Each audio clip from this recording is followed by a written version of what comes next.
Welcome to Recovery the Whole Enchilada, a podcast dedicated to exploring the many layers of healing and transformation within the recovery community and among individuals seeking personal growth and fulfillment. I'm Peg McDermott, your host, along with my co-host, Heather Hageman. And today we're going to be talking about, what are we talking about today, Heather? Because we just talked about this before we signed on, and I said it's a perfect topic, but we never really named it. I guess we could just say that we've had another anniversary, mine. Mm-hmm. And I remember yours was, what month was yours? Mine was in January. January. And I know we did a little talk about that. And I celebrated on July 4th, 25 years. Congratulations. And I had somebody say, I bet there's a story behind that. And I said, there is. There's a story. Exactly. The only story I will share basically is that I had to pick a day to get sober because I was in a relapse prevention group, and everybody in the group was very angry at the fact that I was still drinking, and they had just gotten out of treatment and they were sober, and they didn't know why the therapist put me in that group, and they were like going to kick me out, and you better pick a day to be sober. And I said, okay, because July 4th was coming up. I said, sounds like the most perfect day, Peg. It's Independence from the Bondage of Addiction Day. And those fireworks are all about me because I'm such a narcissist, because that's the way I was. So that's how that began. And that was 25 years ago. And so I was just sharing with you, I think it would be great to talk about something that I was thinking about. And I actually led a meeting on, but I'd like to just share again, because it was something that I've been thinking about a lot lately. Mm-hmm. And so one of the reasons I've been thinking about a lot is because I'm finishing this book, and we will talk more about this, but I've had to really look at my life, and my book is on trauma and being how we live with a triggered body, because that's my field, that I'm a traumatologist and I'm a yoga therapist. But anyway, putting that aside, one of the questions that I have asked myself, and I think a lot of people have said this to me, is what's wrong with you, Heather? And I'm going to bring the topic around in just a second. What's wrong with you was the first part of my life as a kid. What's wrong with you? Wrong with her? What's wrong with her? And then, of course, I think there is something wrong with me. There's something very wrong with me, because I'm not like your average person. I'm not normal. I'm not normal in the way I thought about things, the way I did things. Anyway, second question is, we finally get to a place where you hear it so much, you begin to think, I need to see a doctor. I need to see somebody, because there's definitely something wrong with me. And so I go and so you do that. So I do that work, and then that work, the question changed. What happened to you? Because you don't get that what's wrong with you. It just shows up. That things happen to you to create that. And what we're talking a lot about is our nervous systems get disrupted and compromised early on, okay? But the last question is, and a lot of people miss this question, is, what are you now going to do with this? Once you find out what happened to you, once the question changes that there's nothing really wrong with you, you just were reacting from a very dysregulated nervous system, you were traumatized, you were stressed out. Chronic stress will do that. And you will, react quickly, or you'll freeze. There's just so many different ways that we will be in the world that doesn't make sense to a lot of outsiders who are maybe had normal upbringings. But anyway, the topic was going to be about purpose. And it's like, I'm really grateful that I, after 25 years of sobriety, I can actually say out loud, I know why I'm here and I know what my purpose is. But I was a searcher and a seeker of that for a very long time. And I asked a lot of people what I would be in a bar getting drunk, and I'd ask somebody sitting next to me, are you happy? Do you like your job? What do you do? What's your purpose? Like, I was trying to find that out from people. And I found that people that love their jobs got a great deal felt very good about themselves and seemed to have a lot of satisfaction from it. And so I always was thinking, well, if I find that perfect job, maybe I will feel better. But that was not really the case, because I really needed to, and I said this to the group I was talking to, is I really needed to first start with what was blocking me, what was keeping me stuck, and that was my drinking. And so that started the movement towards figuring out my purpose. And I'm going to just say one last thing, Peg, and I want to hear what you have to say. If you're starting new on this journey, your purpose can be so simple. Don't drink today. That's it. Go get help today. Go to a meeting. Go talk to another person who's sober. Learn how to be a better parent. Make coffee for people. Make cookies. Text somebody, I love you. There's just so many different ways that we can start to find our purpose. It doesn't have to be a grandiose thing. This is what I'm going to do. And my mission is to save all these people. It doesn't have to be that way. So, yeah. I love that. Congratulations, by the way. Thanks. That's a quarter of a century of continuous sobriety. Miracle, actually, when you think about how we destructively drank and used. And this program is an evolutionary program. It does help us to evolve into the real people I think we are, that we started out as. Yes. And the drinking and the dysregulation and the dysfunctional upbringing that I experienced was just added these layers of lies over who I really am. And I started to believe those lies. Like, I'm not good enough and I'm somehow broken. And what the hell's wrong with you, Peg? And I had no idea what was wrong with me. No idea. I couldn't put words to it.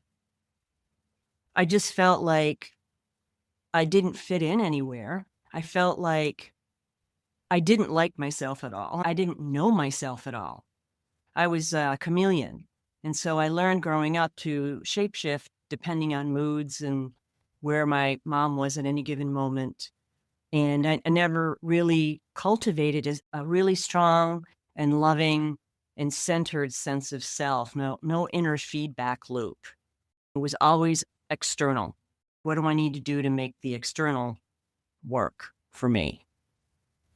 And I found alcohol, and that relieved so much. It relieved so much of that self-hatred and not feeling good enough and not fitting in. And none of those things mattered when I drank. I was funny, or I thought I was, and I could relate to other people. And I was not able to do that before. So I didn't know how. It wasn't modeled for me, other than what my grandmother modeled for me. Other than that, I really didn't know how to interact with people. Alcohol helped me to do that. And once I had a taste of it, I was off to the races, because it immediately activated the alcoholism that was already in me. It just hadn't been activated yet, as far as the drinking, the destructive, I don't know what's going to happen when I have a drink kind of drinking. And I thought alcoholism looked like what my father was. He was a raging alcoholic, and he was very rageful and mean and violent. And that's what I thought alcoholism looked like. And I was never going to be like that. I'll tell you, when I drank, I could be a mean woman. Very mean. That part of me came up, and it was like, I didn't even recognize it, right? And I still didn't care. I still kept drinking because I liked the way it made me feel. And I didn't like how I felt most of the time. So when I loved what you said about this program, this community that we're in, it gets synthesized and distilled down to love and service. Because no matter what that looks like and how it manifests in our lives, it's still about love and service. And I didn't know that. I didn't know what that meant. I sort of knew what love meant, but I didn't know anything about service other than a transaction. If I do this, you'll give me that. If I do this, you won't hit me. If I do this, you won't leave me. And it was like a barter arrangement. And I didn't realize when I came into the rooms that I didn't have to earn love and approval. And that's what, working it and working with people like you and other people that have been sober taught me through their actions, because I didn't believe words. but I believed actions. And when I could see that people were going through life events, because life still happens, we change, but life still happens. And I don't have to pick up a drink to try and cope with that anymore. I don't have to use people anymore to cope with life. And that is right there a blessing, because I didn't know any other way to be. I had to be taught. I had to be shown. And that has been a huge blessing for me in terms of the relationship I have to myself, the relationship I have with you and others, is because of realizing I'm not a broken person. I'm a person who needs to heal. And I cannot drink safely. Do those two things go together? Maybe. There are some people that had a very difficult upbringing and didn't become alcoholics. And there are alcoholics that had a really easy upbringing and became alcoholics. I don't know if those two things ignite one another, but for me, that's what came with in my drinking career and well into my sobriety, because I had to be taught. I didn't know, oh, wow, I don't really know how to deal with life on life's terms and discard the self-centeredness. And we all are self-centered to a degree. We're human beings. But do we let it rule our lives the way it did? No, not as much. No, there are days, but the self-centeredness and the selfishness has been, I guess, and I don't know what's real normal really, but it feels like it's been normalized. You know, I don't know that will ever be a normal person, because I don't know what normal means.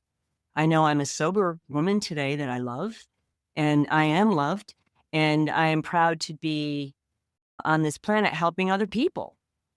But that wasn't part of my reality. And I can see from you and what you shared in your life and the things that you've had to withstand and let go of. You've done this through the grace of this program and through the grace of learning and being teachable. And when I was sharing about that question that hurts so badly, what's wrong with you? I think that's one of the worst things you can say to another human being. I mean, especially a child. And the child doesn't know any different. The child can only think there's something wrong with me, but I don't have a sense of me. So it must be my body, right? I mean, like my whole physicality. And so I want to shape myself and morph myself into what you want so that I will be loved, because that's really basically what we're all seeking, to be loved, to be heard, to be seen with value, right? And so I kind of got weepy when I was thinking about that poor little girl's body taking the brunt of this hatred, because I'm not right, I'm broken, that I hate this body. And I don't have a sense of self yet. But I was really hating me. When we start to go through the process of what happened, and then you finally get to that place, what am I going to do with it? Well, what I'm going to do with all this is I'm going to compassion hold the hand of that little girl and all the little hurt parts of me. And I'm going to look back at that and send the greatest compassions. Self-compassion is probably the most healing tool that we can do for ourselves.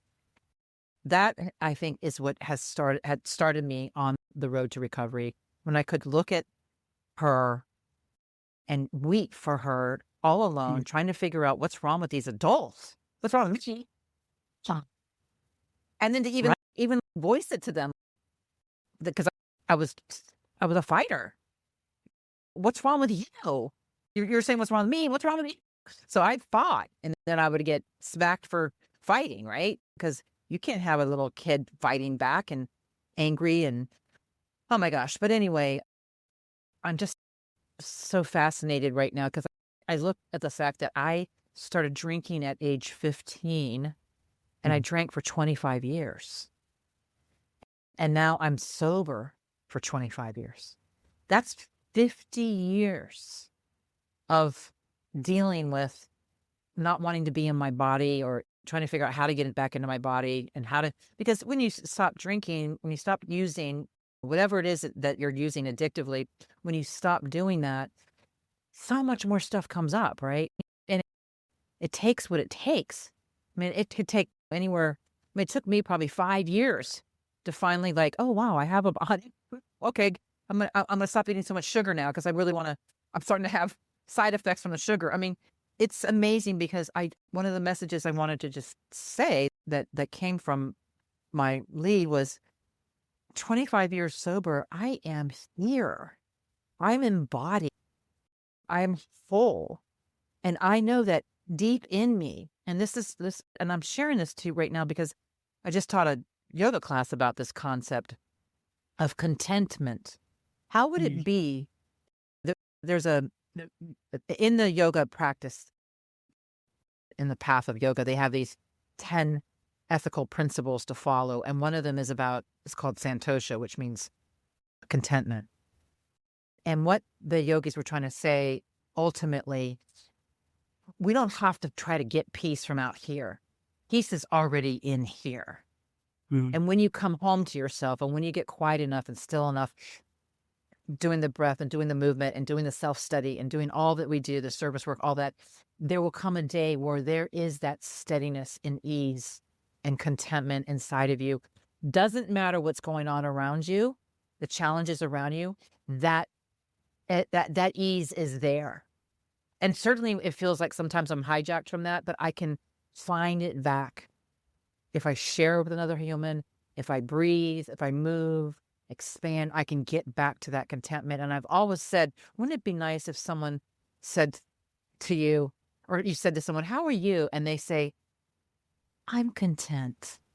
What would that be like to have that kind of response? No, I'm fine. I'm okay. I'm good. No, I am content, because content comes before happiness. Content is in there, already there.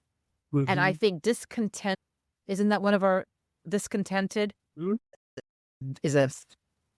Was a lot of our journey. Discontented. What are the words? Restless, irritable, and discontent. There is a reason for that word, discontent, right? I mean, that is exactly it. So how do I become more grounded and less restless? How do I become less irritable and more calmer? And how do I become more content?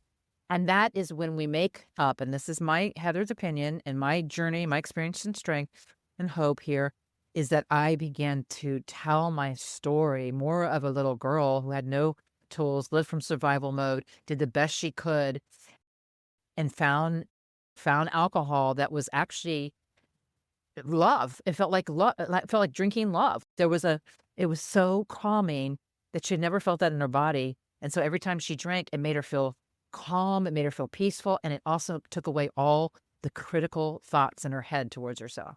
There was a freedom in that. And that worked for me until it no longer worked for me. And I say that because, oftentimes we think, oh, what a horrible person. I did all that. No, I did it because I needed to live and I needed to find a way to live. And that's how I did that. And I have compassion and I absolutely understand now. And I understand my parents. Oh my gosh, I was thinking, here I am, 50 years old, and I'm still talking about my mother and my father. Oh my God. Like, when do you stop, right? So now the story's different. They did what they could do. That, it doesn't even matter anymore. Bless them. They're happy. They're gone. And I have to live here now. And how can I live in that with a purpose? And my purpose is every day, please don't let me hurt myself. Please don't let me hurt others. And please let me be of service to love. Put me in the places you want me to be, with the people you want me to be with, in service to you. Those are kind of my little mantras. And that's all I do. So I wake up in the morning, I think, who am I going to love today? Who am I going to send a text today and say, I love you? I'm thinking of you. Who am I going to smile at? Every single human being I see, I smile. I notice a someone was checking me out. She was looking down. She was checking the food by. And I said, "Hey, how are you?" She looks up, startled.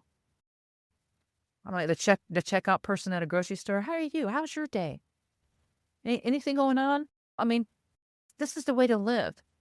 This is the Mhm. glorious, this is what this coin says here: elegance in sobriety, a sober woman of grace and dignity. Somebody just gave me this coin for my 25th. Wisdom and grace and dignity. Never would think those were words to describe me, but now I do. They do. That is who I am now, and I can own that now. Because before I was and clumsy and definitely didn't have any dignity. Mm. But And that came from a place of not liking yourself Mhm. and not knowing what to do with all that discontentedness and irritability and why am I so restless and why can't I settle down and why doesn't this make me happy and why doesn't that make me happy and why am I still miserable? And going into sobriety, I had stopped drinking and I felt much better than I did, but I still felt that same sense of loneliness and being apart from and not really knowing myself in a real authentic way.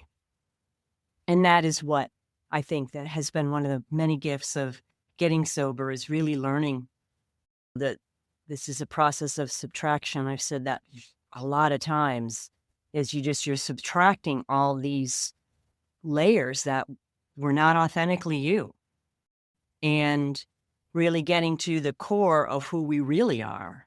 And when I was able to kind of start connecting all those dots, I was like, oh, that is wow. I mean, it really opened up such perspective for me. Okay, now I understand why I did what I did because of what happened as I was growing up. And I agree with you. I think after a while, I don't want to hate anybody. And for a long time, I hated my father. It was worse than that. He didn't exist for me. He was just a non-entity for so many years. And thankfully, God sent other fatherly like figures into my life so that I could see that was possible. It just wasn't possible from my father. In knowing what I know about alcoholism and how I was when I drank, I got it. I understood. Okay, he was miserable. He didn't like himself very much. He cheated on my mom and he did all the things I did. I cheated on everybody I went out with when I was drinking. So I got it. And I was like, I am willing to look at this differently when it comes to the father that helped bring me into the world. I got the disease of alcoholism from him, but I also got it on my mom's side. So it's on both sides of my family. And my brother did too. And so I look at him now and I'm like, I have more compassion for him. I don't condone what his behavior toward us. It wasn't right. It was wrong. And it caused a lot of my dysregulated behavior. And now that I've grown up and I've healed in many ways, and I still have work to do, but I look back on him and I look because he's not in this realm anymore. He passed away at 60, I believe it was. And I have more compassion for him. He was my father. Mhm. And that was not possible until I was able to have compassion for myself. And I realized, yeah, that's how this works for alcoholics. We see the destructive pattern that we're on and we have a choice to surrender and admit that we have a disease and we need help, or we can continue down that path and end up like my father did, a premature death from alcoholism. And that happened to most of my family members. And so the surrender and the acceptance of, yes, I am an alcoholic in recovery, and I'm a good person, just as you are. And I see the good in you. I didn't see that before. And so when I noticed how I felt differently about my father, I knew there had been a big shift in me and in my ability to hold compassion for him. I forgave my mom a long time ago. My mom, they both did the best they could. And there was so many parts of myself I didn't like for so long.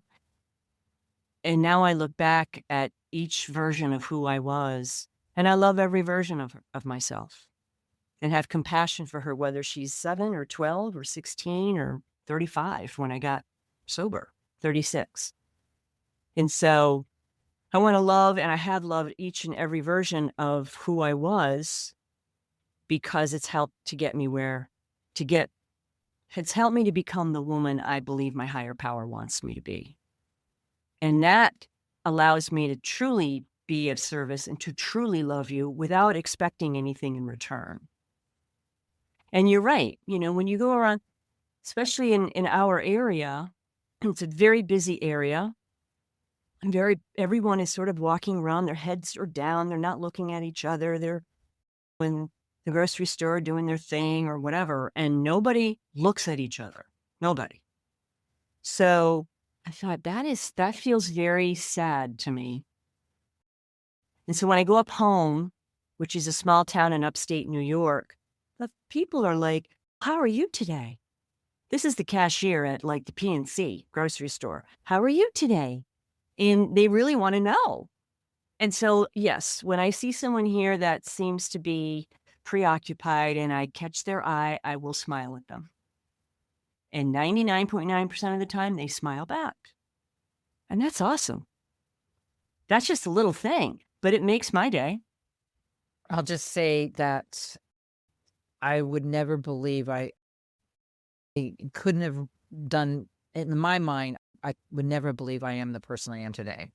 I mean, from a 15-year-old girl in 1970 and 25 years of drinking, and then here we are at the 250th anniversary of our country, right? 25 is a big, powerful number, right? But I just want to end with saying this because and I'm going to read it because this is what I said in the end of my share. I said, purpose isn't something we find. Purpose finds us. When we stay sober, when we seek a higher power, when we help another woman or another person in recovery, then it will be like this. 25 years ago, I thought sobriety meant giving something up. Today, I know sobriety gave me everything worth having. So thank you. Thank you, Peg. Thank you to everyone for helping me become the woman that my higher power always intended me to be. And you are very loved. Nice. Thank you. I love you so much. I love you so much. Thank you for joining us on this episode of Recovery the Whole Enchilada. And if you connected with today's episode, please do share it, like it, and subscribe wherever you listen to podcasts. Your feedback helps Heather and I to shape future conversations. We do love you. And remember that your recovery story, with all its flavors and textures and complexities, matters deeply. And until next time, stay strong and keep growing.